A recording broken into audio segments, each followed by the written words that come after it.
Sejumlah ruas jalan Jakarta tergenang banjir.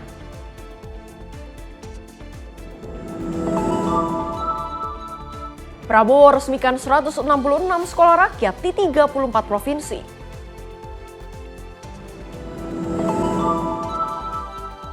Pendidikan dan pelatihan petugas haji 2026.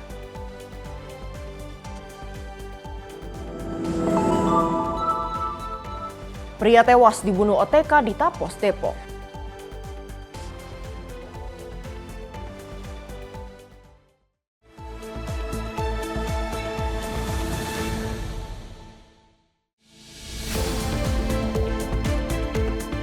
Halo, selamat malam pemirsa Sipo TV. Selamat malam Cila. Selamat malam. Apa kabar malam hari ini? Luar biasa. Harus semangat ya, karena kita berdua akan terus memberikan informasi yang terbaik untuk pemirsa di rumah terkait dengan perpolitikan, ekonomi, dan juga berita hiburan lainnya. Selain itu di segmen akhir nanti kami juga akan memberikan informasi mengenai olahraga baik dari Indonesia maupun mancanegara. Bersama saya Priska Priscilla. Dan saya Pesi Rawadi, inilah Menyapa Indonesia Malam selengkapnya.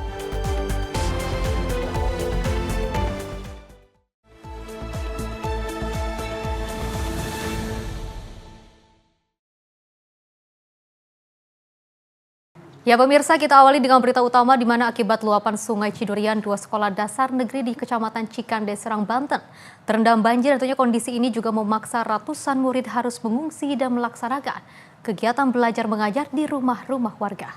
Tingginya intensitas hujan di hulu membuat debit air tak terbendung hingga merendam fasilitas pendidikan dan permukiman.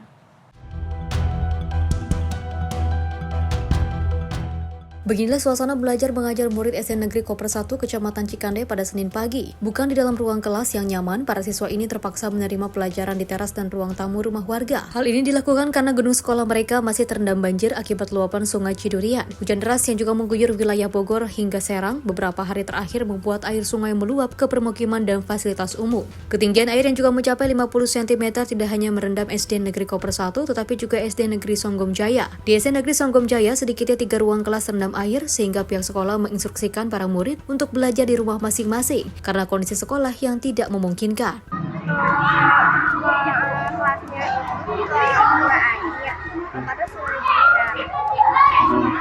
Kelasnya terendam berapa kelas? Tiga kelas. Kelas berapa yang terendam? Tetap belajar, tapi kami minta bantuan pihak warga. Jadi dibagi kelompok, jadi setiap kelas punya kelompok belajarnya masing-masing. Terendam banjir ada 6 kelas. Hampir seluruhnya ya? Iya, hampir seluruhnya. Ketinggian berapa senti Bu? Ketinggian 50 cm. Itu di rumah-rumah warga apa di rumah murid? Di rumah warga, ada juga yang di rumah murid. Hingga kini air masih merendam kedua sekolah tersebut meski diprediksi akan surut dalam 3 hari ke depan, namun warga dan pihak sekolah tetap waspada mengingat potensi hujan susulan yang juga bisa kembali mendatangkan banjir kiriman. Dari Serang, Banten, Firman Arif, Sipo TV melaporkan. Pemirsa, hujan dengan intensitas sedang hingga lebat yang mengguyur Jakarta sejak pagi menyebabkan sejumlah ruas jalan tergenang banjir mengakibatkan terganggunya aktivitas masyarakat. Tentunya pemirsa, bagaimana kondisi serta pantauan di jalan ruas jalan Jakarta yang juga tergenang banjir? Berikut laporan dari jurnalis Sipo TV Jia Nabila dan juru kamera Azul Hakim. Ya, pemirsa, hujan lebat dengan intensitas tinggi dan juga lebat ini memang menyebabkan sejumlah wilayah di Jakarta. Tepat saya melaporkan langsung di ITC Mangga 2 Pademangan Jakarta Utara ini tergenang banjir dengan ketinggian air mencapai 20 hingga 40 cm. Ini dapat saya sampaikan kepada pemirsa Sipo TV bahwa laporan ataupun pandangan kami di depan ini memang ketinggian air yang mencapai 20 hingga 40 cm ini tentunya menghambat dari aktivitas masyarakat khususnya pada jam sibuk di pagi hari tadi di mana para pekerja ini sudah mulai berangkat ataupun melakukan aktivitas sehari-hari. Dan di depan ITC Mangga 2 Jakarta memang ketinggian air yang mencapai hingga 40 cm ini tentunya sangat mengganggu aktivitas dari para masyarakat khususnya yang menggunakan kendaraan baik roda 2 ataupun roda 4, di mana kalau kita lihat sendiri untuk kendaraan roda 2 ataupun roda 4 ini ada juga yang memang memaksakan kendaraannya ini melewati banjir ataupun genangan air yang menutupi ruas jalan ataupun badan jalan. Kemudian ada juga yang kami lihat ini ada yang memutarbalikan kendaraannya karena tidak ingin mengambil resiko yakni rusaknya kendaraan itu sendiri. Dan memang dapat saya sampaikan juga pemirsa Sinpo TV bahwa Badan Meteorologi, Klimatologi dan Geofisika atau BMKG sendiri ini juga telah mengeluarkan peringatan dini cuaca untuk Senin 12 Januari 2026 di wilayah Jabodetabek, salah satunya di Jakarta, di mana BMKG ini menyebutkan bahwa sebagian besar wilayah Indonesia sendiri juga berpotensi dilanda hujan dengan intensitas sedang hingga sangat lebat. Tentunya ini disertai dengan angin dan juga angin kencang maksud kami dan juga petir. Dan untuk di wilayah DKI Jakarta sendiri pada pagi hari memang sudah diguyur hujan dengan intensitas yang cukup tinggi, di mana dikarenakan intensitas hujan yang cukup tinggi ini banjir memang juga sudah melanda di wilayah Jakarta. Kemudian memang dia tentunya di wilayah Jakarta, baik di Jakarta Barat, Selatan maupun Timur, ini juga menjadi wilayah yang diprediksi mengalami hujan lebat disertai petir dan juga angin kencang. Dan suhu di udara di Jakarta menurut BMKG diperkirakan juga berkisar antara 24 hingga 31 derajat Celcius dengan kelembapan udara ini tentunya mencapai 75 hingga 95%. Dan tentunya dapat saya sampaikan juga pemirsa bahwa BMKG sendiri mengimbau kepada masyarakat yang beraktivitas di luar ruangan ini tentunya untuk meningkatkan kewaspadaan terutama saat melakukan aktivitas di luar rumah menggunakan kendaraan baik kendaraan roda 2 ataupun kendaraan roda 4. Selain itu juga pemirsa kita juga menghimbau kepada pemirsa Sinpo TV bahwa untuk terus menyiapkan ataupun menyediakan payung dan juga jas hujan ini mengantisipasi terjadinya hujan tambahan atau lanjutan begitu. Dan tentunya kita juga mengimbau agar para pengendara baik pengendara roda 2 ataupun roda 4 ini tidak memaksakan melintasi jalan yang tergenang air maupun di ruas jalan ataupun di badan jalan. Dan tentunya kita juga mengimbau agar menghindari untuk berteduh di bawah pohon besar, kemudian baliho ataupun bangunan yang kurang kokoh saat terjadinya hujan dengan intensitas yang tinggi, kemudian yang disertai dengan petir ataupun angin lebat. Demikian informasi yang dapat kami sampaikan dari Jakarta, Jihan Nabila dan juga juru kamera Azizul Hakim, Sinpo TV melaporkan. Pemirsa, Kapolsek Koja Kompol Dr. Andri Suharto bersama dengan para pejabat utama Polsek Koja melakukan monitoring genangan air di sejumlah titik wilayah Koja, Jakarta Utara. Kegiatan ini dilakukan sebagai langkah antisipasi dampak cuaca sekaligus menjaga situasi keamanan dan ketertiban masyarakat tetap kondusif.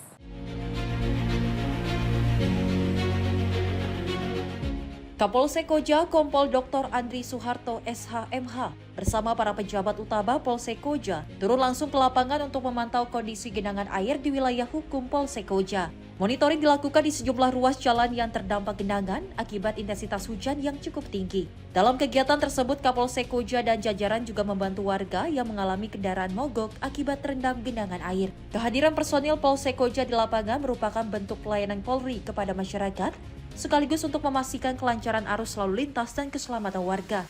Polsek Koja terus mengimbau masyarakat agar tetap waspada terhadap potensi cuaca ekstrim dan genangan air, serta mengutamakan keselamatan saat beraktivitas di jalan.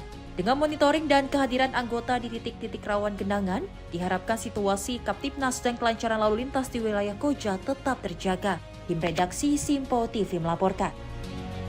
Jalan Pesing Poklar, Kelurahan Kedaung Angke, Cengkareng, Jakarta Barat tidak dapat dilintasi kendaraan akibat terendam banjir. Dan tak hanya sepeda motor, mobil serta truk terpaksa memutar balik karena khawatir mogok.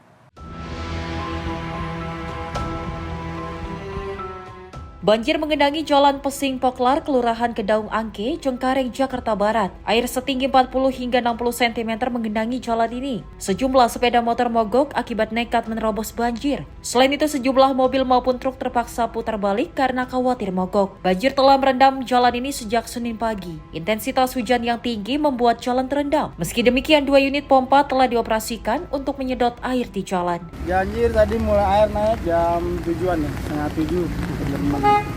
Ketinggiannya berapa senti Bang di sekitar sini Bang? Kalau di sini sih 20 cm ya, tapi agak ke tengah sana bisa 40 cm.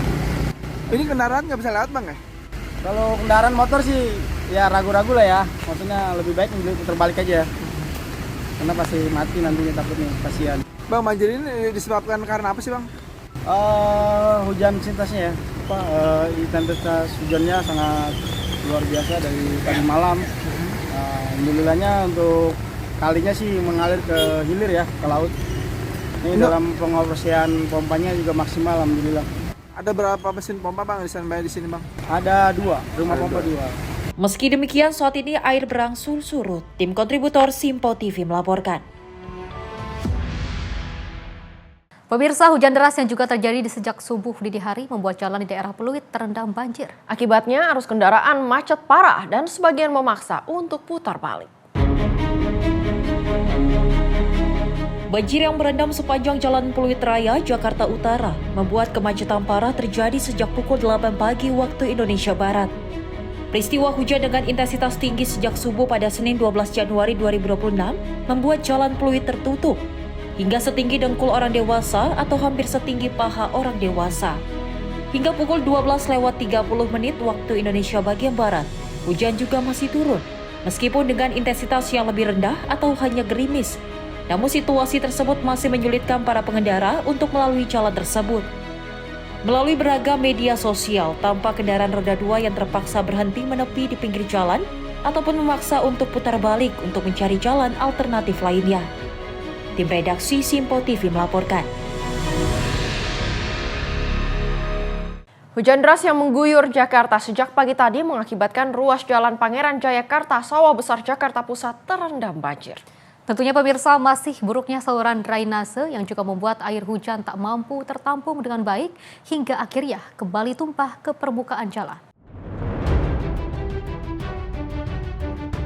Banjir setinggi 50 cm mengendangi ruas jalan Pangeran Jayakarta, Sawah Besar, Jakarta Pusat pada pagi tadi. Ruas jalan di kedua arah dari arah Gunung Sahari menuju Taman Sari maupun sebaliknya digenangi oleh banjir. Banjir terjadi saat hujan deras mengguyur sebagian wilayah di ibu kota selama beberapa jam sejak Senin pagi hingga siang. Masih buruknya saluran drainase membuat air hujan tak mampu tertampung dengan baik hingga akhirnya kembali tumpah ke permukaan jalan. Para pengendara khususnya roda 2 harus berjalan di sisi paling tengah agar kendaraan mereka tidak mogok terendam banjir. Jadi memang intensitas pagi ini curah hujannya cukup tinggi.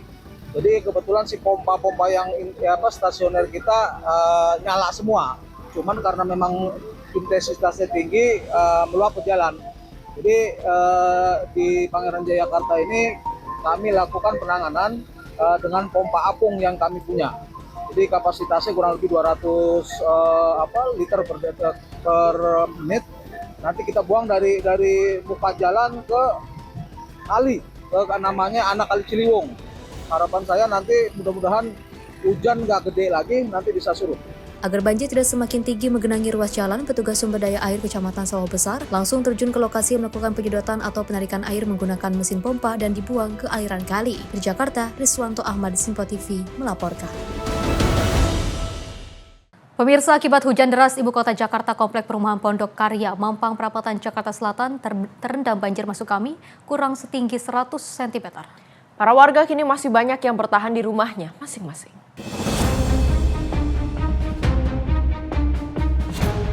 Beginilah kondisi Komplek Perumahan Pondok Karya, Mampang Perapatan, Jakarta Selatan dilanda banjir. Beberapa warga dan anak sekolah terpaksa dievakuasi menggunakan perahu karet. Petugas SAR Gabungan BPBD Jakarta Selatan dan Disatmapta Polda Metro Jaya saat ini bersiaga di lokasi memantau debit air dan akan mengevakuasi warga sekitarnya yang membutuhkan. Sementara kebanyakan warga yang bertahan di lantai 2, rumahnya juga terendam banjir. Hanya beberapa warga, sisanya masih pada bertahan di rumah masing-masing. Ini kalau menurut melihat curah hujan yang masih lumayan tinggi, ada kemungkinan ada kenaikan.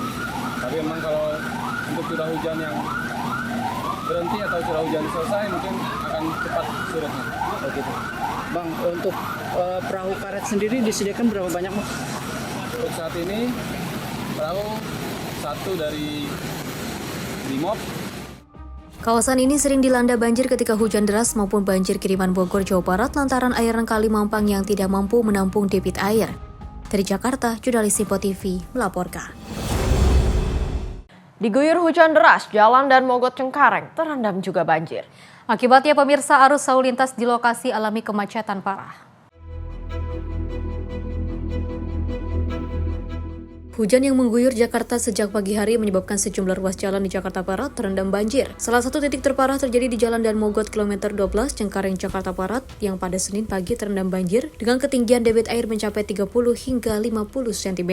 Akibat genangan tersebut, arus lalu lintas di Jalan Dan Mogot juga hanya dapat dilalui satu lajur. Kondisi ini juga membuat kendaraan harus berjalan perlahan dan memicu antrian panjang, terutama dari arah Tangerang menuju Jakarta. Genangan air terjadi sejak pagi tadi setelah hujan dengan intensitas tinggi melanda wilayah Jakarta Barat, di mana air yang juga menggenangi badan jalan menghambat pergerakan kendaraan, khususnya kendaraan roda 2 dan mobil jenis sedan. Kepala Bagian Operasional Lalu Lintas Jakarta Barat AKP Sudarto mengatakan bahwa pihak kepolisian telah melakukan pengaturan arus lalu lintas di lokasi untuk mengurangi kepadatan kendaraan. Untuk sementara, Jalan Dan Mogot hanya bisa dilalui satu lajur karena genangan air yang cukup tinggi. Baik, kami dari Satlantas Jakarta Barat melaporkan situasi Jalan Dan Mogot, khususnya di Yuton 4 kilometer 13.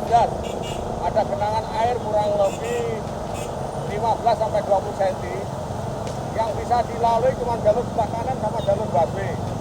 Untuk kendaraan roda 2 banyak yang mogok, ya kita tetap antisipasi untuk kelancaran lalu lintas dengan situasinya seperti ini. Yang penting roda masih tetap bisa berjalan jika dilaporkan. Selain itu, personil petugas kepolisian juga disiagakan di sekitar lokasi untuk membantu pengendara serta mengantisipasi kemacetan yang semakin parah. Sementara arus lalu lintas dari arah Tangerang menuju Jakarta terpantau mengalami kemacetan akibat genangan air tersebut. Pengendara diimbau untuk mencari jalur alternatif dan juga tetap berhati-hati saat melintas di kawasan terdampak banjir. Dari Jakarta, jurnalis Simpo TV melaporkan. Pemirsa, hujan deras yang juga mengguyur Jakarta membuat pemukiman padat penduduk di Jalan Nis Cilandak Timur terendam banjir setinggi 90 cm. Sejumlah warga nampak dievakuasi menggunakan perahu milik petugas ke tempat yang lebih aman.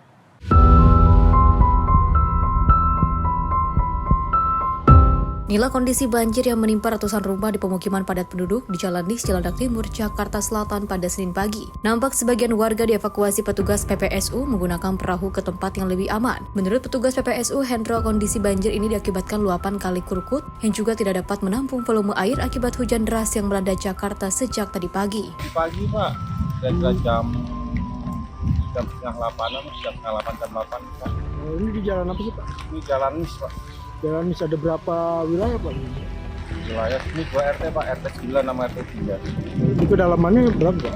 Kedalamannya tadi jam setengah 9, 90 cm. Akibat banjir ini, ratusan rumah warga terendam banjir, aktivitas menjadi terganggu. Meski sebagian warga ingin dievakuasi dan melakukan aktivitas menggunakan perahu, namun banyak warga yang juga masih bertahan di rumah masing-masing. Dari Jakarta, jurnalis Simpo TV melaporkan. Sedangkan banjir dari 10 hingga 40 cm juga terjadi di Jalan Patra, Duri Kepa, Jakarta Barat pada Senin siang. Banjir yang diakibatkan hujan yang tak kunjung reda dari Minggu malam. Aktivitas warga di Jalan Duri Kepa, Jakarta Barat Senin siang terganggu akibat banjir. Banjir mulai dari 10 hingga 40 cm membuat beberapa kendaraan roda 2 yang nekat melintas mengalami mati mesin dan terpaksa didorong. Banjir lebih diakibatkan cuaca buruk, hujan dari Minggu malam hingga kini belum reda. Ini banjir dari kapan Bu? Hujannya dari kemarin, banjirnya dari semalam. Banjirnya seberapa sih Bu? 40 cm Bapak. 40 cm. Ini penyebab banjir apa Bu? Hujan terus-terusan deras banget hujan. Dari Gitu. kemarin malam. Selain akibat hujan yang tak kunjung reda, struktur tanah yang lebih rendah dari tanggul kali juga menjadi alasan kawasan ini kerap dilanda banjir.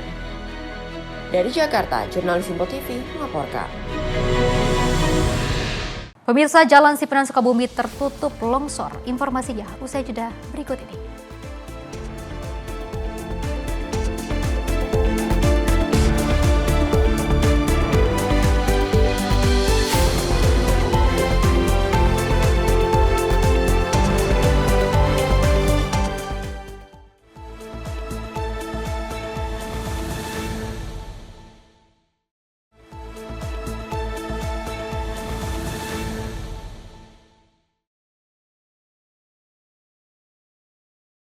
Terima kasih pemirsa, Anda masih bersama kami di Menyapa Indonesia Malam.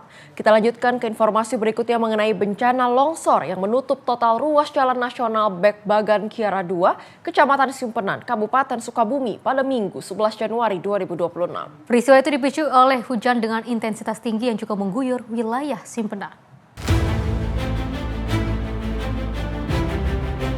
Bencana longsor yang menutup total ruas Jalan Nasional Bekbagan Kiara 2, tepatnya di Kampung Cipanguan dan Kampung Cimapak, Desa Loji, Kecamatan Simpenan, Kabupaten Sukabumi, pada Minggu 11 Januari 2026.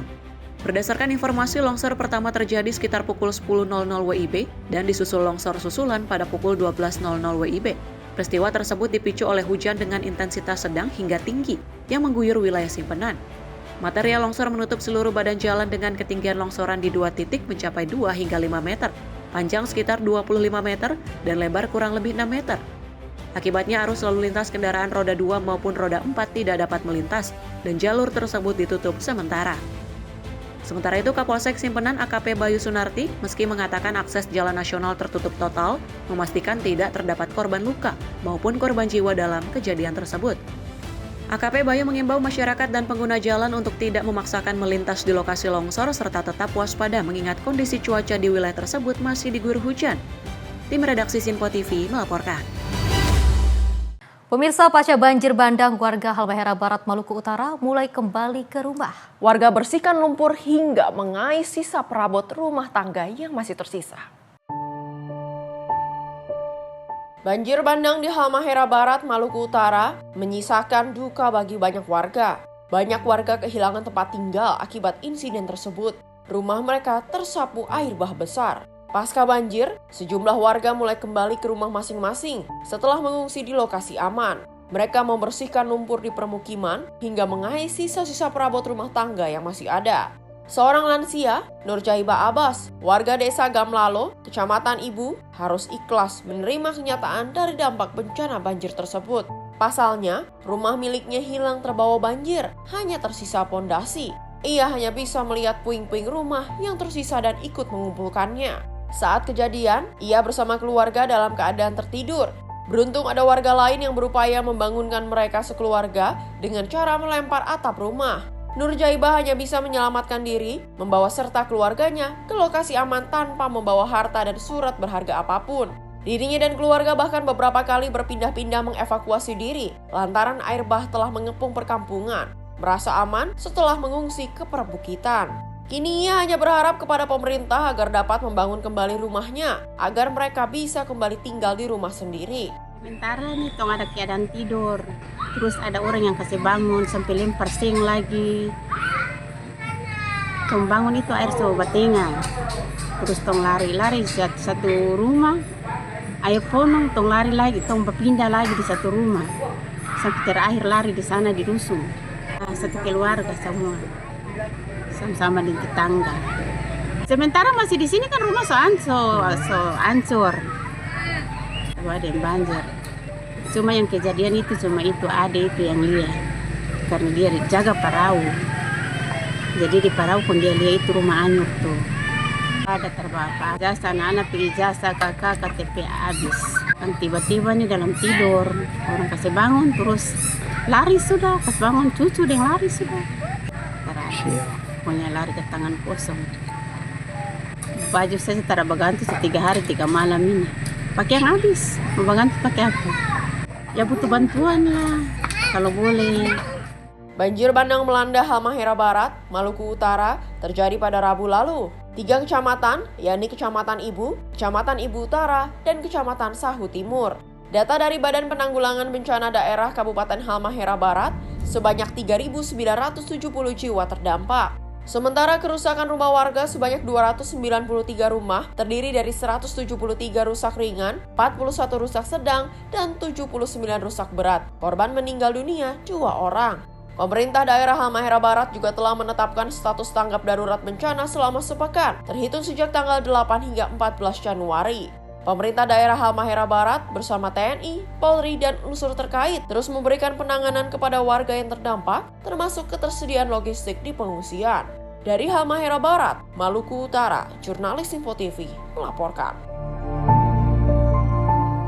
Sedangkan Menteri Pekerjaan Umum Dodi Hanggodo meninjau daerah yang tergenang banjir di Kabupaten Banjar, Kalimantan Selatan dengan menggunakan perahu karet. Tentunya pemirsa, saat meninjau kawasan yang juga tergenang banjir, Dodi Hanggodo mengatakan pentingnya dalam percepatan pembangunan Riam Kiwa dapat mengurangi risiko banjir hingga 70%. Inilah Desa Kramat, Kecamatan Sungai Tabuk, Kabupaten Banjar, Kalimantan Selatan yang tergenang banjir pada Jumat 9 Januari 2026 lalu. Ketinggian genangan air yang mencapai lutut orang dewasa nyaris menutupi sekujur desa dan mengakibatkan aktivitas warga terganggu. Banjir dipicu curah hujan tinggi dengan intensitas mencapai 98,8 hingga 135 mm per hari, serta pasangnya Sungai Barito menyebabkan banjir di sejumlah wilayah di Kabupaten Banjar.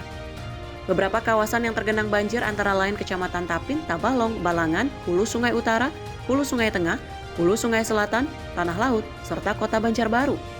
Air banjir bukan hanya menggenangi kawasan pemukiman, tapi juga persawahan, jalan, hingga fasilitas umum. Mendapat informasi banjir yang melanda beberapa daerah di Kabupaten Banjar, Kalimantan Selatan, Kementerian Pekerjaan Umum langsung bergerak cepat. Tim gerak cepat Kementerian PU yang diterjunkan langsung menuju lokasi terdampak banjir dan fokus pada pemulihan akses dan perlindungan masyarakat terdampak. Bahkan, Menteri PU Dodi Hanggodo langsung meninjau lokasi banjir dengan menggunakan perahu karet. Menteri PU Dodi Hanggodo menekankan percepatan pembangunan Riam Kiwa yang ditargetkan mampu mengurangi potensi banjir.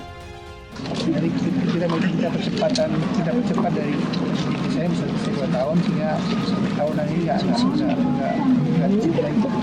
dengan ada penjualan Riam Kiwa, insya Allah 70% dari masalah banjir ini bisa. Dalam kunjungannya ke daerah yang terdampak banjir, Menteri PU Dodi Hanggodo juga memberikan bantuan pada sejumlah warga yang paling terdampak banjir. Guna mempercepat pemulihan akses, Balai Wilayah Sungai Kalimantan 3 Kementerian PU mengerahkan 1 unit eskavator untuk menormalisasi sungai terdampak. Normalisasi dilakukan secara menyeluruh, mulai dari hilir hingga hulu, untuk mengurangi genangan, melancarkan aliran air. Tim redaksi Simpo TV melaporkan. Di sisi lain, pemirsa, Desa Lokpungki, Kecamatan Sawang, Kabupaten Aceh Utara kini terisolir pasca banjir bandang yang juga menerjang wilayah tersebut. Petugas Puskesmas Sawang tidak padam demi memastikan layanan kesehatan tetap sampai kepada warga di daerah bencana.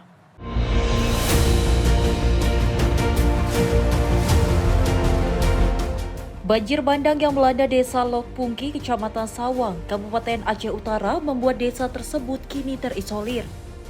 Hampir seluruh rumah warga rusak dan hingga saat ini masyarakat masih bertahan di posko pengungsian. Akses menuju desa menjadi tantangan besar. Jembatan penyeberangan putus, jalan rusak, berlumpur, dan nyaris tak bisa dilalui kendaraan. Di tengah keterbatasan tersebut, semangat petugas Puskesmas Sawang tidak padam. Demi memastikan layanan kesehatan tetap sampai ke warga, para petugas menembus medan berat, menyusuri jalan curam, serta melintasi sungai menggunakan getek. Di balik perjalanan itu tersimpan rasa cemas akan arus sungai yang dapat meninggi secara tiba-tiba. Namun semua resiko dilalui demi memberikan pelayanan kesehatan bagi masyarakat terdampak banjir. Jadi di sini ada beberapa desa yang memang sudah hilang rumahnya dan satu desa Lokpungki itu total sudah tidak ada lagi. Di situ berjumlah hampir 489 orang. Di sana sudah penanganannya tuh dari tim puskesmas, di situ ada dokter, ada bidan, ada perawat, sekarang ada sanitasi dan ada gizi. Mau naik ketek ya atau naik rakit, kemudian diakses lagi dengan sepeda motor dengan jalan yang alhamdulillah sangat mengerikan, tapi tetap terlayani masyarakatnya dengan baik. Kalau masalah perjalanannya memang luar biasa, dengan jantung yang luar biasa berdebar-debar waktu naik ketek. Cuman karena kayak mana ya, namanya musibah, niatnya yang ikhlas untuk menolong masyarakat. Ya udah kami jalani dengan ikhlas dan sabar. Nah, karena kan gini juga ada supportnya juga dari masyarakat, bahwasanya ketek yang kami naik itu memang udah dijamin aman. Tapi kalau memang airnya deras, ya udah kita nunggu. Di tengah keterbatasan akses dan resiko medan berat, dedikasi para petugas kesehatan menjadi harapan bagi warga Desa Lokpungki agar layanan kesehatan tetap terjaga pasca banjir bandang. Tim redaksi Simpo TV melaporkan. Kita ke informasi lainnya di mana Presiden Prabowo Subianto meresmikan 166 sekolah rakyat di 34 provinsi dari Banjarbaru, Kalimantan Selatan. Tentunya program ini ditujukan untuk memutus rantai kemiskinan melalui pendidikan bagi keluarga kurang mampu.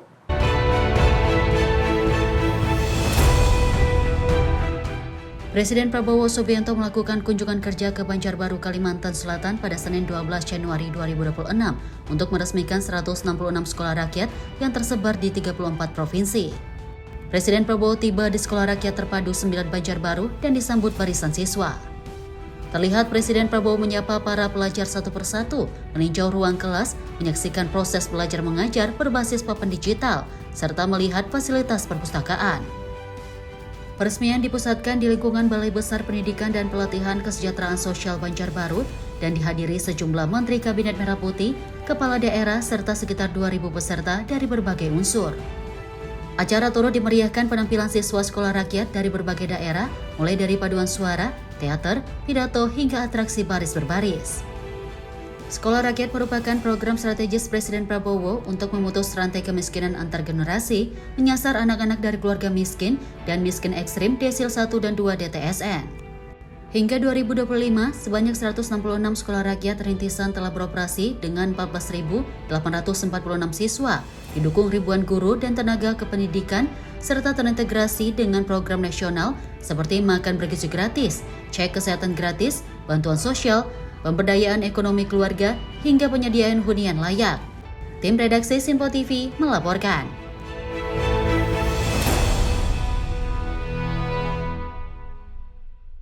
Pemirsa, Presiden Prabowo Subianto juga menargetkan pembangunan 500 sekolah rakyat gratis hingga 2029. Sekolah-sekolah ini diproyeksikan dapat menampung 500.000 anak dari keluarga kurang mampu.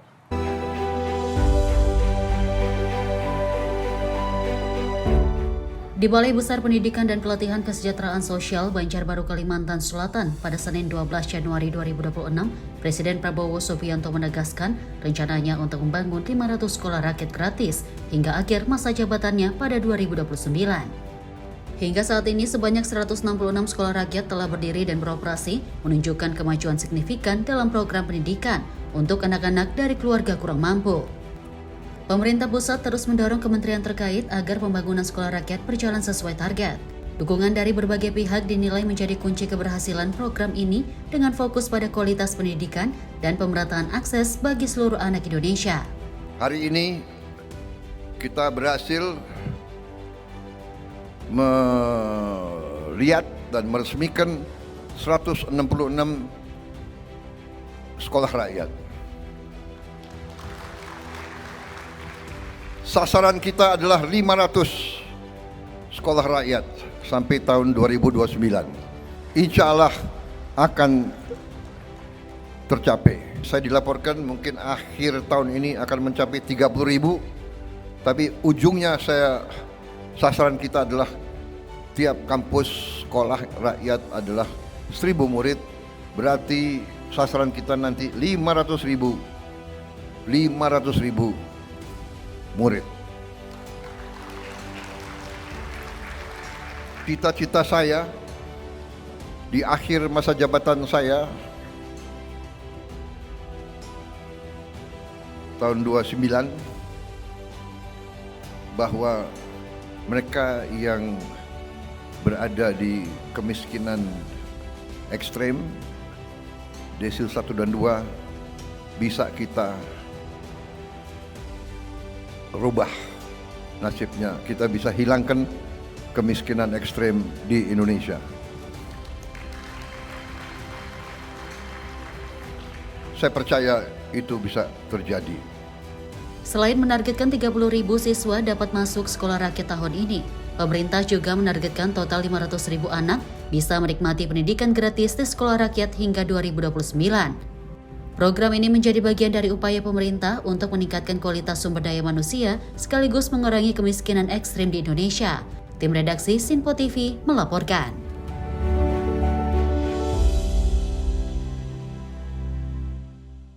Pemirsa, peresmian 166 sekolah rakyat di Banjarbaru, Kalimantan Selatan diwarnai suasana haru. Menteri Sosial Saifullah Yusuf juga terlihat sangat terharu saat menyaksikan program pendidikan untuk anak-anak kurang mampu ini berjalan di seluruh Indonesia.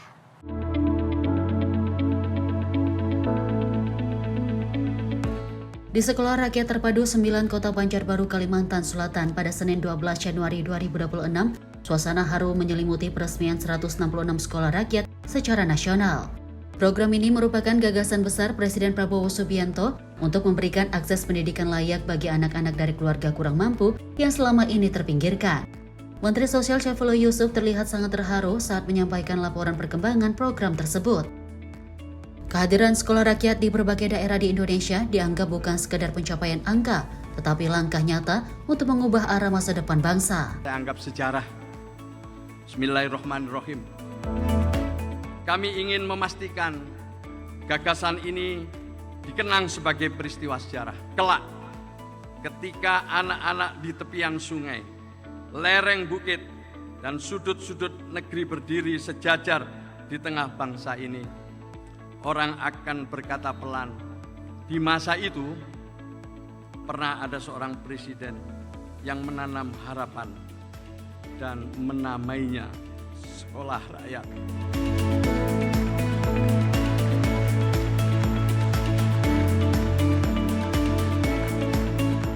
Presiden itu adalah Jenderal TNI Purnawan Prabowo Subianto. Momen emosional juga tercipta ketika Gus Ipul menghampiri Presiden Prabowo dan keduanya berpelukan di hadapan ribuan peserta. Gestur tersebut menjadi simbol komitmen pemerintah dan Kementerian Sosial dalam mengawal pendidikan anak-anak miskin, sekaligus menegaskan pentingnya program sekolah rakyat sebagai warisan masa depan bangsa. Tim redaksi Sinpo TV melaporkan. Pemirsa, Direktur Utama Bulog Ahmad Rizal Ramdhani memastikan stok beras dan juga minyak goreng di Aceh aman menjelang Ramadan. Cadangan ini dinilai cukup untuk memenuhi kebutuhan masyarakat, termasuk warga terdampak bencana.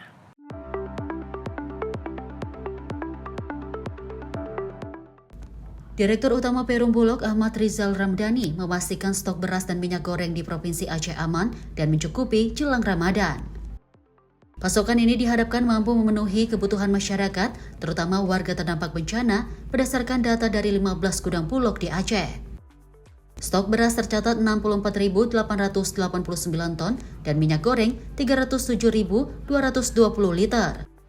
Ahmad juga menegaskan keamanan persediaan di provinsi terdampak bencana lainnya seperti Sumatera Utara dengan 17.904 ton beras dan 284.588 liter minyak goreng, serta Sumatera Barat dengan 5.508 ton beras dan 15.928 liter minyak goreng. Langkah ini bertujuan memastikan ketersediaan bahan pokok bagi masyarakat yang membutuhkan. Tak hanya di wilayah terdampak bencana, Ahmad menyatakan stok beras nasional juga aman menjelang hari besar keagamaan seperti Imlek dan Idul Fitri. Cadangan beras pemerintah saat ini mencapai 3,35 juta ton, cukup untuk mengantisipasi lonjakan permintaan selama periode tersebut. Jadi masyarakat yang ada di Aceh, khususnya yang terdampak bencana, tidak perlu bimbang dan ragu, apalagi nih mau menghadapi Ramadan. Jadi stok beras Bulog cukup banyak, minyak juga banyak. Jadi total stok beras Bulog di tanah air adalah 3.351.900 ton.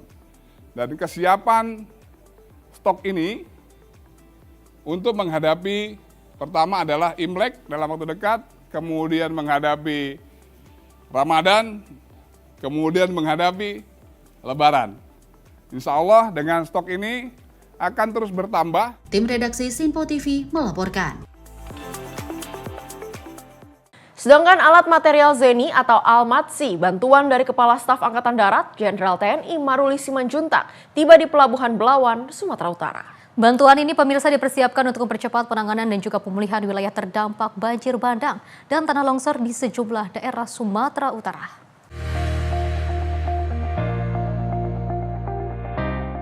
Kapal Adri 53 yang mengangkut alat material Zeni bantuan Kasat tiba di dermaga 202 Ujung Baru, Pelabuhan Belawan pada Minggu 11 Januari 2026. Kedatangan bantuan tersebut ditinjau langsung oleh Pangdam 1 Bukit Barisan, Majen TNI Hendri Antariksa. Almatsi yang dikirimkan akan digunakan untuk mendukung penanganan bencana di wilayah Tapanuli Tengah dan Tapanuli Selatan yang terdampak banjir bandang dan tanah longsor pada November lalu. Adapun bantuan yang dikirimkan meliputi ribuan kaos lengan panjang, ratusan tenda serbaguna, 2 unit eskavator, 2 unit bulldozer, serta 4 unit kendaraan reverse osmosis atau mobil penjernih air siap minum. Selain itu, 10 unit dump truck akan diberangkatkan melalui jalur darat, sedangkan bantuan lainnya didistribusikan melalui jalur udara untuk menjangkau wilayah yang masih terisolasi. Bantuan ini diharapkan dapat mempercepat proses pembersihan material sisa bencana, sekaligus mendukung pemulihan infrastruktur, jalan dan jembatan. Jihan Nabila, Sinpo TV, melaporkan.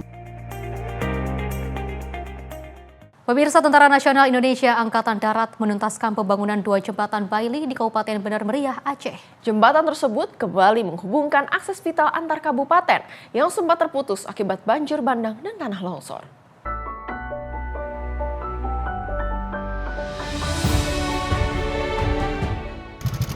Terima kasih banyak pada Pak TNI, Pak Presiden, pokoknya instansi yang terkait lah.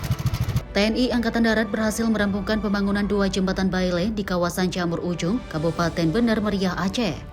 Kedua jembatan ini berada di ruas jalan strategis Biren, Benar Meriah, Tangkengon yang menjadi urat nadi mobilitas warga serta distribusi logistik antar kabupaten. Pembangunan jembatan Jamur Ujung 1 menggunakan konstruksi Bailey tipe 31 dengan panjang 36 meter atau 15 petak. Jembatan ini dibangun dengan material dari Kementerian Pertahanan dan dukungan dari personel Yonzinkon 13 KE serta Yonzinkon 14 SWS. Sebanyak 60 personel dari Satuan Menzinkon diterjunkan ke lokasi dan berhasil menyelesaikan pembangunan lebih cepat dari target dengan progres 100% pada 7 Januari 2026. Sementara itu, jembatan Jamur Ujung 2 dibangun menggunakan Bailey tipe 21 atau arco panel dengan panjang 24 meter atau 8 petak. Dengan melibatkan 44 personel gabungan dari Yonzinkon 13 KE dan Yonzinkon 14 SWS, pembangunan jembatan Jamur Ujung 2 selesai sesuai target dengan progres 100% pada 11 Januari 2026. Rampungnya 2 jembatan Bailey ini disambut antusias oleh masyarakat setempat karena akses transportasi yang sempat terputus kini kembali normal. Jihan Nabila, Sinpo TV, melaporkan. Terima kasih Bapak TNI dan Bapak Presiden. Terima kasih Pak Presiden, jembatannya mantap. Sekarang kami udah nggak jauh lagi keliling.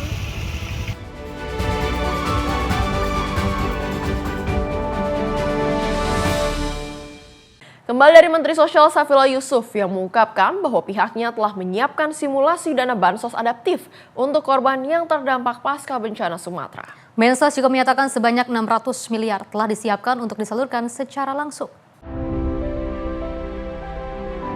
Menteri Sosial Saifullah Yusuf atau yang akrab disapa Gus Ipul menyatakan pemerintah telah menyiapkan dana bansos adaptif kebencanaan di Sumatera.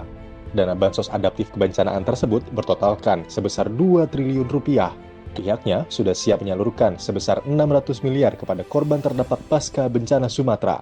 Kita telah memiliki skema pembiayaan melalui rincian output yang merupakan direktif langsung dari Presiden. Kami sudah simulasi, kita sudah siapkan dana-dananya untuk kebutuhan ahli waris dan korban luka, ada 17 miliar lebih, untuk kebutuhan jaminan hidup lebih dari 326 miliar, kemudian isian Huntara dan Huntap sudah kami siapkan 169 miliar, dan pemberdayaan ekonomi kami sudah ada siap 141 miliar.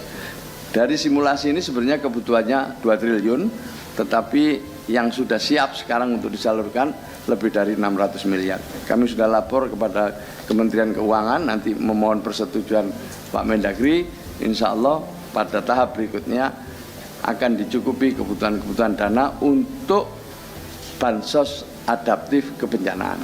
Dari Banda Aceh, Fahrizal Davarizkiano, Sinpo TV melaporkan. Kemenhak bekali PPIH kuatkan layanan haji 2026. Informasi lengkapnya sejenak, tetaplah bersama kami di Sinpo TV.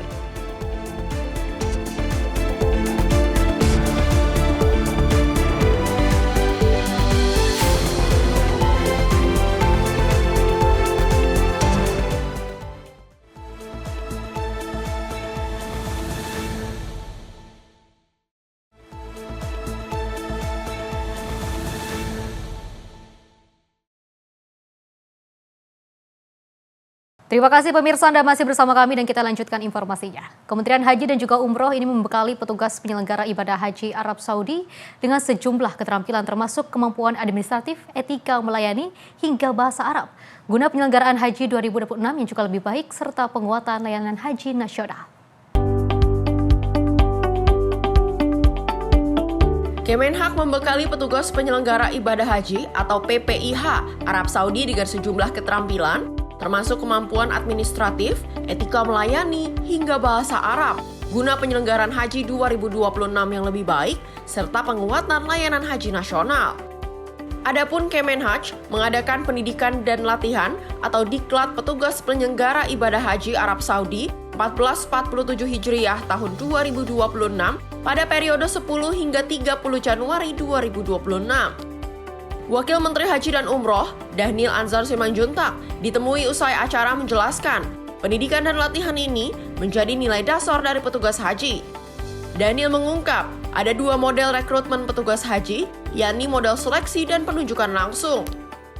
Tentu nilai-nilai dasar tentang petugas ya, karena kan memang seperti saya sebutkan kemarin ke teman-teman media bahwasannya kritik publik paling tinggi itu kan terkait dengan petugas.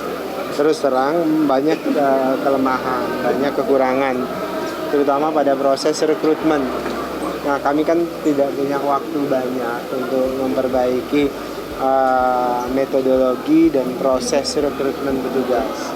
Karena kan ada dua model rekrutmen, yaitu model seleksi, yang sebagian besar memang seleksi, kemudian ada model penunjukan langsung. Nah, ke depan yang banyak kritik itu tentu terkait dengan seleksi metodenya. Mungkin ke depan kami akan banyak perubahan rekrutmen, terutama terkait dengan transparansinya dan akuntabilitasnya. Dengan penunjukan langsung juga kami harus pastikan itu bisa dipertanggungjawabkan. Ke depan, Kemenhaj akan melakukan perubahan dalam rekrutmen, terutama dalam transparansi dan akuntabilitas. Adapun dengan penunjukan langsung ini dapat dipertanggungjawabkan oleh petugas panitia penyelenggara haji. Dari Jakarta, Dio Malau, Ahmad Amin, Sinpo TV melaporkan. Ratusan petugas haji tahun 2026 resmi mengikuti pendidikan dan pelatihan di Asrama Haji Pondok Gede, Jakarta Timur pada Minggu 11 Januari 2026. Pendidikan dan pelatihan petugas haji PPIH Arab Saudi resmi dimulai pada Minggu 11 Januari 2026. Nantinya petugas haji dari seluruh Indonesia akan mengikuti serangkaian diklat selama 20 hari ke depan. Irjen Kementerian Haji dan Umroh Republik Indonesia, Majen TNI Purnawirawan Dendi Suryadi mengatakan bahwa diklat petugas haji 2026 dilakukan untuk menghasilkan petugas yang profesional dan berintegritas melalui 4 sasaran, yakni fisik yang kuat, mental yang tangguh sebagai pelayanan, pengetahuan dan keterampilan yang mumpuni, serta adanya persatuan. Nah, di hari ini memang titik awal ya, pada teman-teman tadi mungkin teman-teman wartawan juga saya minta ini maklum aja, karena kita akan mau menghadirkan, ini bagian dari ikhtiar kita untuk menghadirkan petugas haji yang lebih profesional dan berintegritas melalui 4 sasaran. Yang pertama, fisiknya kuat, fisiknya bugar. Karena memang ibadah haji itu kan 90% ibadah fisik, sehingga petugasnya juga harus lebih kuat daripada jamaah. Kemudian yang kedua, mentalnya memang mental yang tangguh sebagai pelayan. Mentalnya memang siap menjadi pelayan.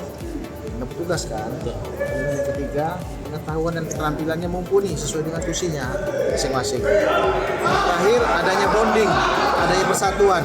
Seperti yang tadi saya bilang, seperti persatuan Indonesia. Kita kuat karena kita bersatu. Kita rapor kalau kita bercerai-berai. Nah, itu yang mau kita sasarkan itu kan. Adapun layanan PPIH Arab Saudi 2026 diantaranya layanan akomodasi, konsumsi, transportasi, dan layanan penunjang lainnya seperti kesehatan, jemaah lansia, disabilitas, dan media center haji. Tim redaksi Sinpo TV melaporkan. Selain itu, pemirsa, pendidikan dan juga pelatihan petugas pelaksana ibadah haji PPIH 2026 terapkan pendidikan semi militer agar petugas haji menjadi lebih disiplin dan punya fisik yang baik selama melayani jamaah haji. Diklat PPIH 2026 akan diterapkan semi militer selama pendidikan. Menteri Haji dan Umroh Muhammad Irfan Yusuf menjelaskan, dengan pendidikan dengan semi militer diharapkan petugas haji menjadi lebih disiplin dan punya fisik yang baik selama melayani jemaah haji. Diklat dilaksanakan selama 20 hari mulai 10 hingga 30 Januari 2026 di Asrama Haji Pondok Gede, Jakarta Timur. Ya, memang kita berharap kedisiplinan, kesamaptaan fisik dari peserta memang diperlukan. Tanpa fisik yang kuat, tanpa disiplin yang kuat, mereka nggak akan bisa menjalankan tugas dengan sebaik-baiknya. Pak, saya Heru Pak dari Elsinta tadi dalam pelaksanaan nanti petugas haji yang diklat di sini terus melanggar aturan itu akan dikembalikan atau kayak gimana model Pak? Pertama tentu diperingatkan, ya. Bahkan di sini pun di diklat ini nih, kalau di 1-2 kali nggak bisa, kita pulangkan, nggak jadi berangkat. Di Saudi pun juga sama, 1-2 kali peringatan nggak bisa, kita pulangkan sebelum waktunya. Pelanggaran apa sih yang paling dikhawatirkan terjadi? Apakah pelanggaran kedisiplinan atau tidak? Kalau di sini disipliner, termasuk waktu. Kalau di sana biasanya meninggalkan tugas yang jadi perhatian kami. Dalam pelatihan dan pembekalan ini juga melibatkan 185 anggota dari TNI dan Polri untuk melatih kedisiplinan dan fisik para petugas haji. Sedangkan terkait dengan pelaksanaan ibadah haji nanti, apabila ada petugas yang melakukan pelanggaran, akan diberikan 2 kali sanksi teguran, dan apabila dalam 2 kali teguran tidak bisa juga, akan dipulangkan ke tanah air. Dari Jakarta, Dio Malau, Ahmad Amin, Simpo TV melaporkan. Pemirsa, pendidikan dan juga pelatihan petugas penyelenggara Haji Arab Saudi 2026 di Asrama Haji Jakarta memasuki hari ketiga. Salah satu dari materi diklat adalah baris berbaris hingga belajar kekompakan sesama petugas haji.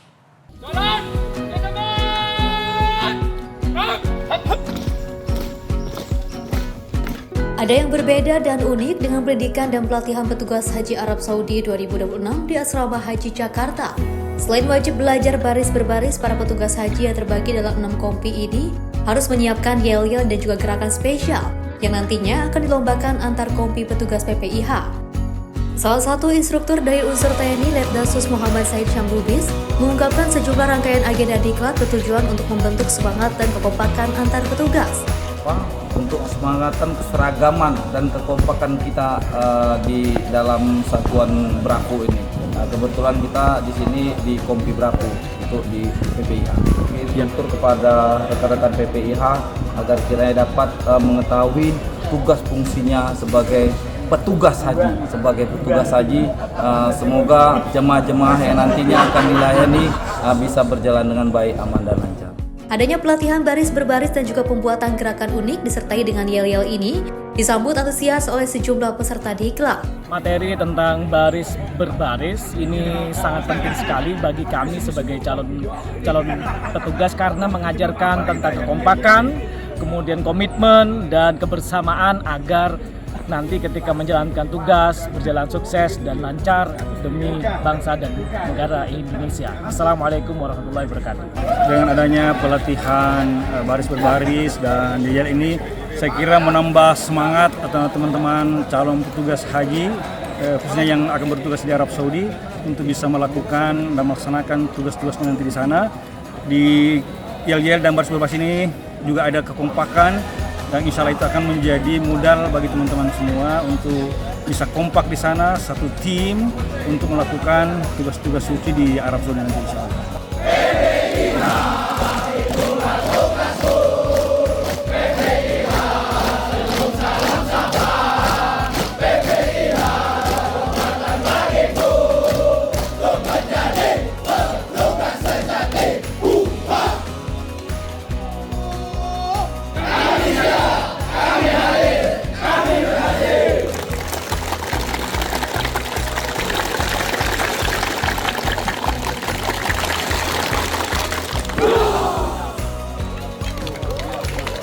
Saat ini masing-masing kelompok atau kompi PPIH terus mematangkan gerakan yel-yel yang merapikan baris berbaris yang akan diajarkan instruktur dari TNI Polri selama gelaran diklat PPIH hingga tanggal 30 Januari 2026.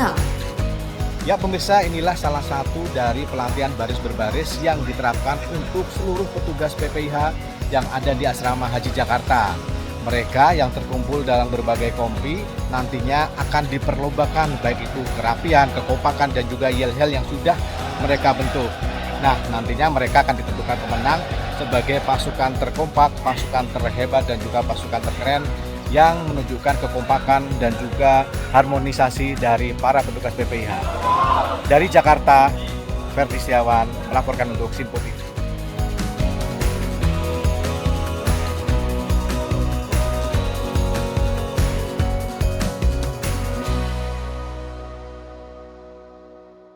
Kita beralih ke informasi internasional di mana Venezuela membebaskan sejumlah warga dan warga asing dari penjara dalam gestur yang disebut pemerintah sebagai upaya mencari damai. Kurang dari seminggu setelah mantan dari Presiden Nicolas Maduro ditangkap oleh pasukan Amerika Serikat. Jorge Rodriguez, Ketua Majelis Nasional Venezuela dan saudara dari presiden yang bertugas, Delcy Rodriguez, mengumumkan bahwa sejumlah besar orang akan dilepaskan, namun tidak menyebut sejumlah atau nama-nama secara rinci. Di antara yang dilepas adalah Biagio Pilleri, seorang pemimpin oposisi yang aktif dalam kampanye pemilu, dan Enrique Marquez, tokoh pemilu 2024. Gerakan pembebasan penjara kini menarik perhatian global, dengan analis menilai bahwa ini bisa menandai pergeseran politik atau sekedar gestur diplomatis di tengah tekanan eksternal. 5 warga Spanyol, termasuk pengacara HAM terkenal, Rocío San Miguel, juga dilepas. Dan laporan berkembang mengatakan lebih banyak tahanan berangsur-angsur bebas malam itu. Kepala pemerintah menyebut ini sebagai gestur damai oleh pemerintah Bolivarian dan menyeru keluarga bahwa ini adalah awal untuk koalisi lebih damai setelah kegelisahan politik belakangan. Human Rights Group menyambut baik langkah ini, meski belum jelas apakah ada makna transisi politik atau sekedar simbolis untuk memenangkan tekanan internasional, terutama dari Amerika Serikat. Presiden Amerika Serikat Donald Trump uji pembebasan itu, mengatakan bahwa hal tersebut terjadi atas permintaan Washington dan menilai langkah itu positif untuk hubungan dua negara. Tim redaksi Simpo TV melaporkan. Pemirsa, kemarahan dan juga kekecewaan meluap ke jalanan kota Minneapolis setelah seorang wanita bernama Rainy Good tewas ditembak petugas imigrasi dan juga bea cukai Amerika Serikat atau ICE. Insiden ini terjadi di tengah operasi penindakan imigrasi besar-besaran yang kini menuai sorotan nasional.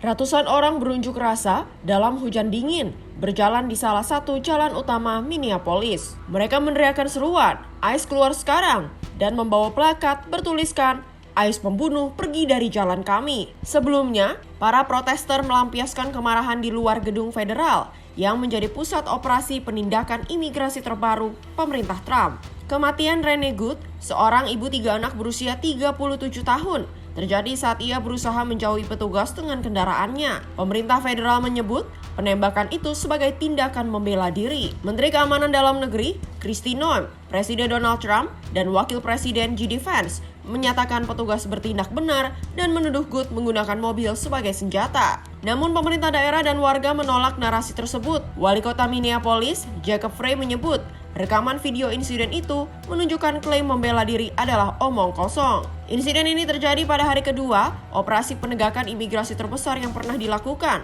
dengan lebih dari 2.000 petugas diterjunkan dan lebih dari 1.500 orang telah ditangkap. Kematian Good setidaknya yang kelima yang terkait operasi imigrasi sejak Trump menjabat dan telah memicu aksi solidaritas di sejumlah kota besar Amerika Serikat. Warga bahkan memblokir jalan tempat penembakan dengan barikade darurat dari tempat sampah, pohon Natal, dan terpal.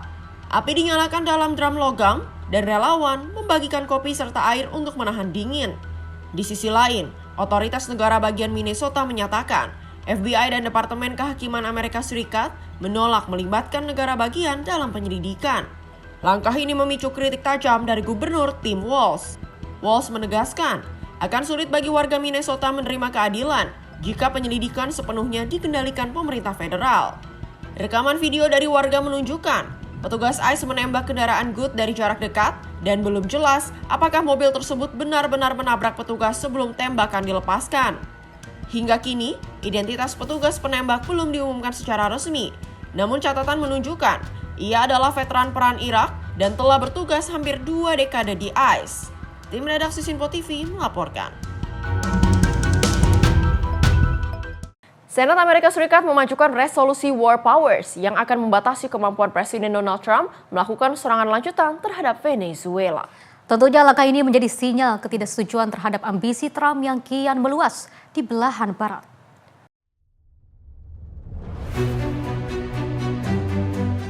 Dalam pemungutan suara Kamis waktu setempat, Demokrat dan 5 senator Republikan menyetujui resolusi tersebut dengan perolehan suara 52 berbanding dengan 47. Keputusan ini memastikan akan ada voting final pekan depan, meski resolusi ini hampir tidak memiliki peluang menjadi undang-undang karena harus disahkan DPR dan ditandatangani oleh Trump. Langkah ini dinilai penting sebagai pernyataan politik, terutama setelah militer Amerika Serikat menangkap pemimpin Venezuela Nicolas Maduro dalam operasi mendadak akhir pekan lalu.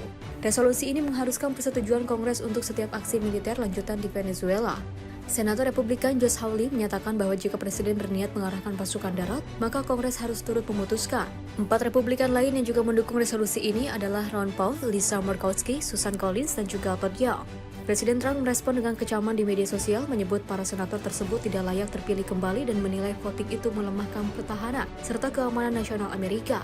Pemimpin mayoritas Demokrat, Senator Chuck Schumer, menegaskan voting ini adalah penolakan tegas terhadap gagasan bahwa satu orang dapat secara sepihak mengirim pasukan Amerika ke medan perang tanpa persetujuan Kongres. Tim redaksi Simpo TV melaporkan. Informasi lainnya, pemirsa, Wakil Menteri Pendidikan Tinggi, Sains dan juga Teknologi Stella Christy ini meninjau lokasi SMA Garuda di Kabupaten Sumbawa, Nusa Tenggara Barat. Pemerintah terus memperkuat komitmen untuk menyeimbangkan akses pendidikan berkualitas melalui program hasil terbaik cepat Sekolah Garuda. Hal ini ditunjukkan Wakil Menteri Pendidikan Tinggi, Sains dan Teknologi Stella Christy saat meninjau kesiapan 2 lokasi calon lahan Sekolah Garuda di Kabupaten Sumbawa, Nusa Tenggara Barat.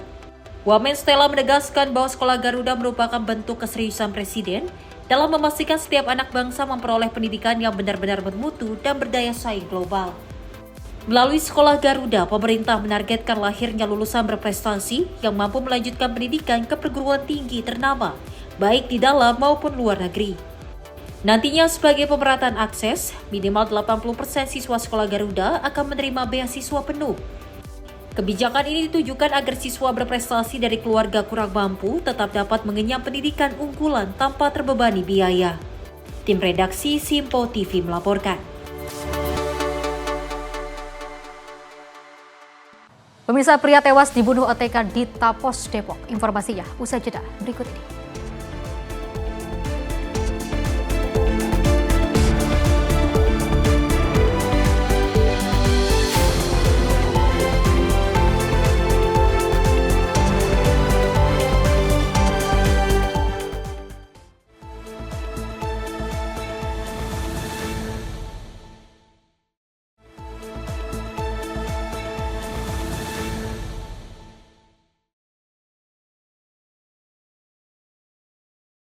Terima kasih pemirsa, Anda masih bersama kami di Menyapa Indonesia Malam. Informasi peristiwa berikutnya di mana seorang pemuda menjadi korban pembunuhan di rumahnya di kawasan Cilangcap, Tapos, Kota Depok. Korban juga diduga ditusuk setelah datangi 2 orang tak dikenal. Des ditemukan sudah tergeletak bersimbah darah di rumahnya di kawasan Cilangcap, Tapos, Depok, Jawa Barat. Warga sekitar pun geger lantaran diduga korban ditusuk oleh 2 orang yang datang ke rumahnya dengan menggunakan sepeda motor. Ketua RT setempat, Eis, mengatakan baru mengetahui kejadian dari laporan warga dan kemudian melihat korban sudah bersimbah darah dengan posisi terlungkup di ruang tengah rumahnya. Menurut Eis, dari keterangan kerabat korban, sebelum meninggal ada 2 orang yang datang menggunakan 2 sepeda motor dan berteriak mencari korban dengan mengatakan akan membunuh korban. Korban yang saat itu sedang tidur langsung ditusuk pelaku dan meninggal. Ya, tadi pertama saya kan lagi di rumah, habis maghrib itu belum sempat sholat juga sih. Nah, dari keluarga korban, dia laporan katanya si Ade ada yang masuk. Langsung saya lihat ke TKP tapi nggak langsung masuk. Kemudian saya langsung menghubungi Babinmas, karena saya juga berani langsung masuk, minta koordinasi dulu sama Babinmas, Pak Arif Rahman. Saya bilang begini, Pak, ini ada korban penusukan warga saya, tapi saya nggak tahu udah posisinya meninggal atau belum. Begini aja berarti katanya, langsung dicek nadinya, kemudian dicek lokasi, tapi nggak apa-apa ya Pak, ya silakan Bu. Setelah itu saya cek nadinya, ternyata nadinya udah lemah dan saya tepuk pipinya juga tidak ada respon. Setelah itu laporan ke Pak Babinmas, kata Babinmas langsung dibawa ke rumah sakit. Nah, saya tanya ke temannya siapa yang bunuh, saya nggak tahu Bu, ada teman langsung dia teriak mana si Ade Menying, saya mematiin. Jadi posisi saya lihat itu yang ditusuknya itu di belikat ya, di belikat bagian kiri. Kemudian saya langsung manggil kendaraan, langsung dibawa ke rumah sakit ASA atas perintah dari Pak Babinmas. Nah, di situ saya langsung yang saksi itu 2 orang suruh berangkat juga ke rumah sakit karena dialah yang berdua itu temannya yang tahu persis korban ditusuk sama orang tersebut. Katanya 2 orang yang datang ke rumah itu, yang satu pakai motor PCX, yang satu lagi saya nggak tahu tuh keterangannya, yang satu lari ke arah sana, yang satu lari ke bawah. Jadi dua-duanya dikejar oleh temannya si almarhum. Dan sampai sekarang belum ada beritanya lagi. Nggak ada, cuman darah aja, sisa tusukan kelihatan. Kini polisi pun memburu 2 orang yang diduga menjadi pelaku pembunuhan tersebut. Jenazah korban pun dibawa ke RS Bayangkara Brimob untuk keperluan penyelidikan. Dari Depok, Jawa Barat, jurnalis Info TV melaporkan.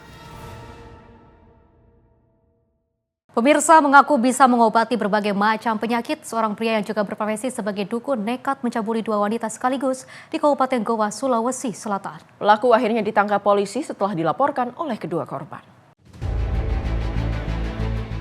Anzar, 39 tahun, yang sehari-hari berprofesi sebagai dukun ini ditangkap dan langsung digiring ke Unit Perlindungan Perempuan dan Anak PPA Satreskrim Polres Goa, Sulawesi Selatan. Pelaku ditangkap polisi karena diduga mencabuli dan menyetubuhi 2 wanita, NA 13 tahun dan FI 28 tahun, di salah satu rumah milik keluarga korban di Kecamatan Barombong, Kabupaten Goa, Sulawesi Selatan. Aksi pencabulan dan persetubuhan dilakukan AN saat kedua korban mengeluhkan penyakit yang dideritanya kepada pelaku. Saat melancarkan aksi bejatnya, pelaku mengaku dirinya adalah dukun yang bisa mengobati banyak macam penyakit. Namun bukannya mengobati, pelaku justru melakukan pencabulan terhadap korban NA yang masih berusia 13 tahun. Usai mencabuli NA, pelaku kemudian menyetubuhi FI dan berdalih sebagai syarat pengobatan. Saat menjalani pemeriksaan di ruang penyidik unit PPA Satreskrim Polres Goa, pelaku mengaku baru melakukan pencabulan terhadap 2 orang korban. Dugaan pencabulan yang dilakukan oleh laki-laki tersebut, di mana korban ada 2 orang. Modus pelaku berpura-pura menjadi dukun dan bisa mengatakan bisa mengobati korban. Setelah itu, pelaku melakukan aksi pencabulan terhadap 2 korban tersebut. Motifnya untuk saat ini pelaku mengatakan nafsu. Pelaku melakukan pencabulan dengan cara yang korban pertama dengan cara memasukkan jarinya ke alat kelamin korban, sedangkan korban yang satunya pelaku melakukan setubuh terhadap diri korban. Hingga kini, unit PPA masih melakukan pemeriksaan terhadap pelaku dan menyelidiki dugaan adanya korban lain dalam aksi perdukungan pelaku. Sementara akibat perbuatannya, pelaku AN kini terancam pasal 473 KUHP baru tentang pencabulan dengan ancaman penjara 12 tahun. Dari Kabupaten Goa, Sulawesi Selatan, jurnalis Info TV melaporkan. Kita ke informasi lainnya di mana aksi pencurian kendaraan bermotor di kedai makan siap saji di kawasan Malaka Jaya Durensawit, Jakarta Timur berhasil digagalkan oleh pemiliknya. Pelaku yang juga menggunakan senpi untuk menakuti korban ini terekam kamera pengawas CCTV. Inilah rekaman kamera CCTV saat komplotan curanmor bersenjata api mencoba melancarkan aksinya di salah satu kedai makanan siap saji di Jalan Bunga Rampai Raya Malaka Durensawit, Jakarta Timur. Pelaku yang diduga berjumlah lebih dari 2 orang ini menyasar sepeda motor milik kedai makanan siap saji yang tidak dikunci ganda. Namun naas, pemilik kendaraan mengetahui aksi pelaku dan langsung memberanikan diri untuk menggagalkannya. Guna menakuti korban, pelaku menodongkan senjata api hingga korban sempat ketakutan dan mundur. Melihat situasi yang ramai, para komplotan tersebut akhirnya pergi meninggalkan lokasi tanpa pengejaran warga. Itu kejadian jam 2.48. Saya di dalam, saya kira ada yang beli. Pas saya ngeliat, kok motor saya yang keluar, saya langsung teriak. Pas saya mendekat, tiba-tiba dia ngeluarin pistol. Suruh diam, dijatuhin motornya, lalu dia ke temannya ternyata juga membawa senjata api. Yang kelihatan dari saya sih 2, tapi kemungkinan komplotan. Soalnya sebelumnya ada juga yang parkir motor di depan juga, nggak dikunci selang juga. Soalnya buat biasa bapak parkir mobil. Enggak, karena dia ngeluarin itu. Iya, jadi nggak ada yang berani mendekat. Atas kejadian ini, korban langsung memviralkan kasus tersebut ke media sosial agar warga lebih berhati-hati dalam menaruh kendaraan di tempat umum. Dari Jakarta, jurnalis Info TV melaporkan. Pemirsa, 2 minibus adu banteng di Jalan Jogjawates, Sentola, Kabupaten Kulon Progo, Yogyakarta pada Minggu 11 Januari 2026. Kecelakaan diduga terjadi akibat salah satu minibus melaju terlalu ke kanan dengan kecepatan tinggi. 6 penumpang berikut pengemudi dilarikan ke rumah sakit akibat insiden ini.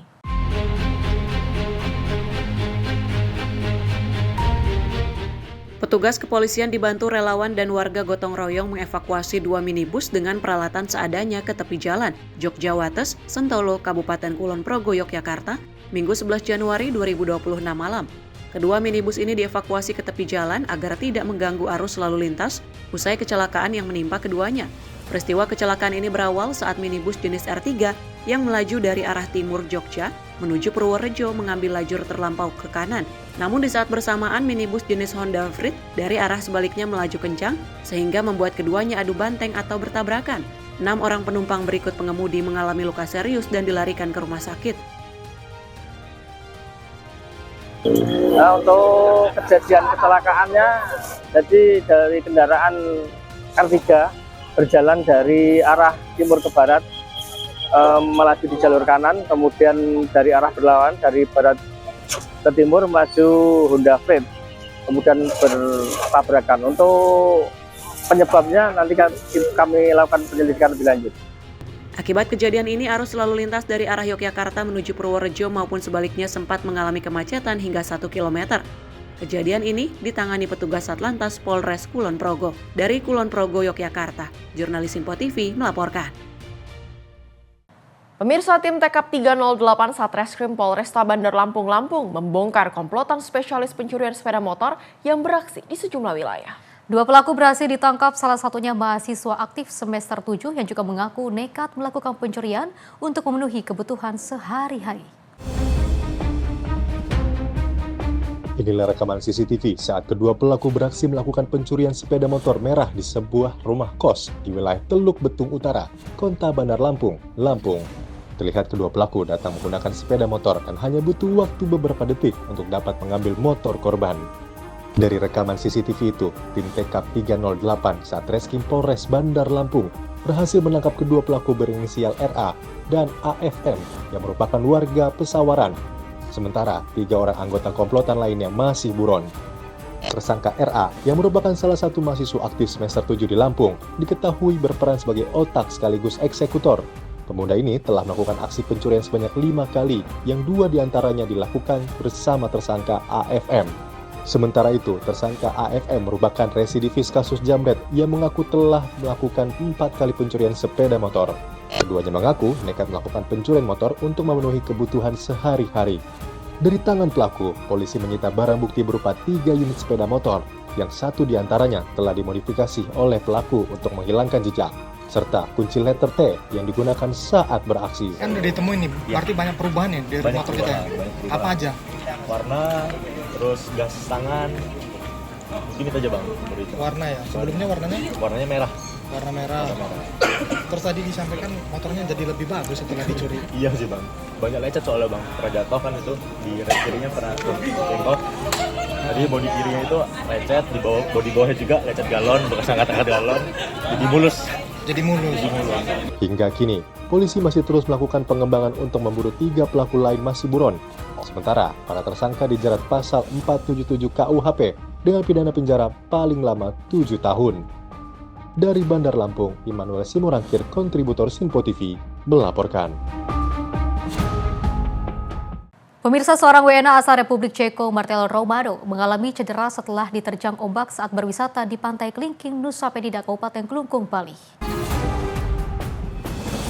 Tim SAR Basarnas Bali mengevakuasi seorang WNA asal Republik Ceko bernama Martelo Romano, 50 tahun, yang mengalami cedera saat berkunjung ke Pantai Kelingking, Nusa Penida, Kabupaten Klungkung. Insiden tersebut terjadi setelah korban diterjang ombak besar ketika berada di pesisir pantai yang dikenal dengan medan terjal dan akses ekstrim itu hingga terjatuh. Korban pun sempat kesulitan berdiri setelah diterjang ombak. Selama proses evakuasi berlangsung, kondisi cuaca juga menjadi tantangan tersendiri bagi tim SAR gabungan. Hingga akhirnya korban berhasil dibawa ke atas tebing dan langsung dievakuasi menggunakan ambulans yang telah disiagakan di lokasi. Tim redaksi Simpo TV melaporkan. Sedangkan seorang driver ojek online di Bandar Lampung ditangkap polisi setelah membawa kabur laptop milik pelanggan. Pelaku bahkan sempat meminta tebusan uang sebelum akhirnya diamankan.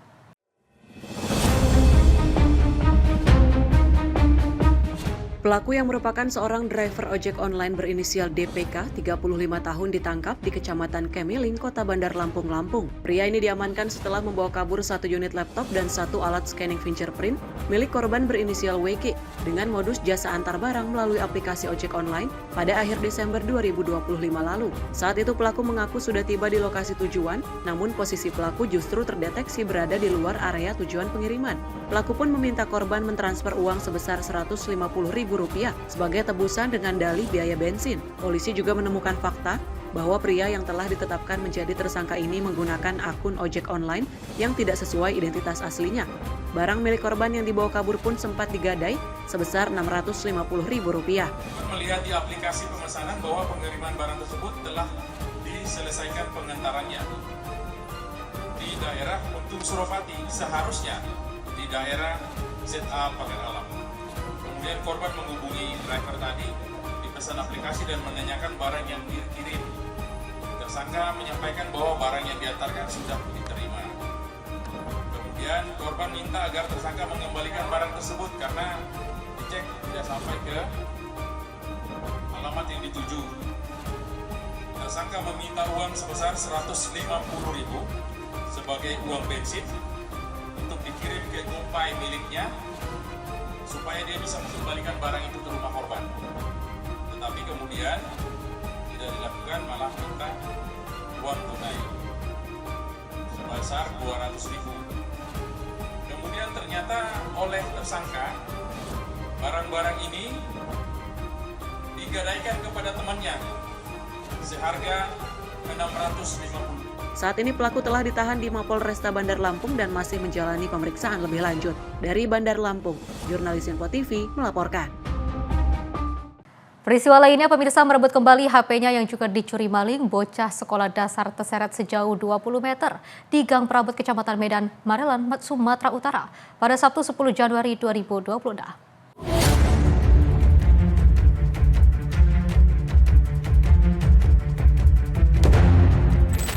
Inilah rekaman kamera CCTV saat pelajar kelas 3 sekolah dasar terseret sejauh 20 meter saat berusaha merebut kembali ponselnya yang dicuri oleh pelaku pencurian. Peristiwa tersebut terjadi di depan rumahnya di Gang Prabot, Kecamatan Medan, Marelan, Sumatera Utara pada Sabtu 10 Januari 2026 siang. Lutut kaki korban mengalami luka akibat peristiwa ini. Darvan, ayah korban, Minggu 11 Januari 2026 siang mengatakan, saat kejadian korban baru saja pulang dari sekolah. Namun usai keluar dari kamar mandi, korban melihat seorang pencuri berada di dalam rumah sedang mengambil uang dan HP miliknya. Pelaku yang panik segera kabur dan dikejar korban. Korban lalu terseret setelah berupaya menahan behel belakang motor pelaku yang melaju. Dikejar sampai ke depan, keretanya dia, pelaku ini dipegang terus. Ada ini bilang, mana HP aku, HP jangan HP aku jangan ambil. Setelah itu pelaku ini gak meninggalkan. Nah, tancap gas terus, kira-kira tancapnya udah 20 meter lebih kurang lah, 20 meter lebih kurang. Pas pelaku itu kasih dia, kenapa bisa kasih dia? Karena dia kira-kira lebih kurang pas di sempang 3 jalan besar itu paling 3 meter. Dia pun, pelaku dia pun takut, jadi dikasih dia HP-nya. Atas kejadian ini ayah korban belum melaporkan kejadian ke kantor polisi. Hingga saat ini ayah korban belum membuat pengaduan ke kantor polisi terkait kejadian yang dialami putrinya. Dari Medan, Sumatera Utara, jurnalis Simpo TV melaporkan. Pemirsa, informasi tadi menutup perjumpaan kita hari ini. Saya Azhar Putra mewakili kru yang bertugas mengucapkan terima kasih, selamat malam, dan sampai jumpa.